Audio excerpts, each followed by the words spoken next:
আমাদের পশ্চিমবঙ্গবাসীর খাসিয়াত কি জানেন? এখনই আমরা একটু আগে একটা চায়ের দোকানে বসেছিলাম।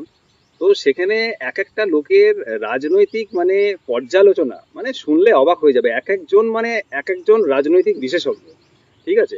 তো আপনি পশ্চিমবঙ্গের যে কোনো গলিতে চলে যান, একজন ঠেলাওয়ালা, একজন সবজি বিক্রেতা, হ্যাঁ, একজন চা বিক্রেতা, কিংবা যে কোনো আম নাগরিক দেখবেন রাজনীতি নিয়ে আলোচনা করতে খুব পছন্দ করে।